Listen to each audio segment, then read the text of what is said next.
Hello guys, আসসালামু আলাইকুম। তামান্না ব্লগে আপনাদের সবাইকে স্বাগতম জানিয়ে আমি আমার আজকের নতুন আরেকটি ভিডিও শুরু করছি। আশা করি আমার ভাই এবং বোনেরা আপনারা সবাই অনেক ভালো আছেন। আলহামদুলিল্লাহ, আল্লাহ পাকের অশেষ মেহেরবানি। আপনাদের সকলের দোয়া এবং ভালোবাসায় আমিও ভালো আছি। বরাবরের মতো আজকেও নতুন আরেকটি ভিডিও নিয়ে আপনাদের জন্য আমি হাজির হয়ে গেলাম।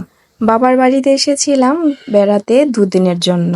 সময় শেষ হয়ে গিয়েছে, তাই তো এখন চলে যাচ্ছি শ্বশুর বাড়িতে। মেহমান হয়ে এসেছিলাম, মেহমানের সময় শেষ, তাই তো চলে যেতে হচ্ছে।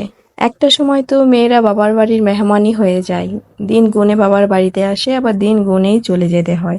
বিশেষ করে যখন বাচ্চা কাচ্চা বড় হয়ে যায়, তাদের স্কুলে ভর্তি করতে হয়, পড়ালেখার জন্য হলেও বেশি দিন থাকা যায় না। আর যেই সকল মেয়েদের শ্বশুর বাড়ি এবং বাবার বাড়ি দুটোই খুব কাছাকাছি, বা বাবার বাসায় থেকে বাচ্চা কাচ্চা যেই স্কুল কলেজ মাদ্রাসা যেখানে পড়াশোনা করুক না কেন, যদি কাছে হয় তখন হয়তো বা ততটা সমস্যা হয় না, সেক্ষেত্রে বিষয়টা একটু অন্যরকম হয়। যাই হোক, এখন আমি চলে যাচ্ছি।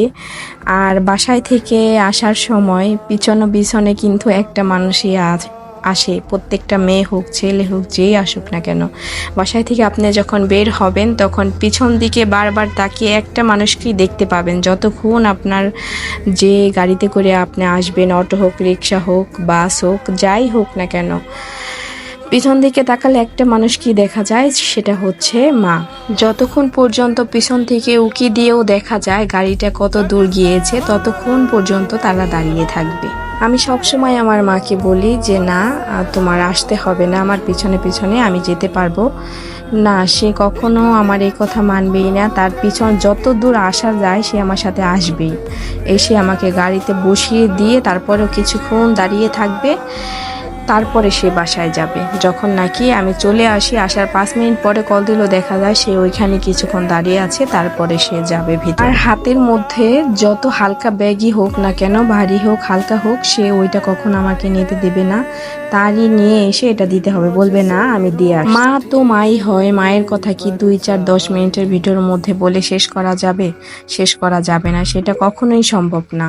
আর মা না হলে মায়ের মর্মতা বোঝা যায় না, প্রথম কথা। দ্বিতীয় কথা, আমি যেটা বলি সেটা হচ্ছে মেয়েরা শ্বশুর বাড়িতে যাওয়ার পরে মায়ের মর্মতাটা বেশি বুঝতে পারে, আর ছেলেরা যখন প্রবাসে যায় তখনই বুঝতে পারে মা কি জিনিস। আমার কথাটা কার বিবেকে খাটবে আমি সেটা বলতে পারি না, কিন্তু আমার যেটা মনে হয়েছে আমি জাস্ট সেটাই বললাম আর কি। আসলে আমার কথায় জড়তা চলে আসছে, কেন যেন আমি ইমোশনাল হয়ে যাচ্ছি।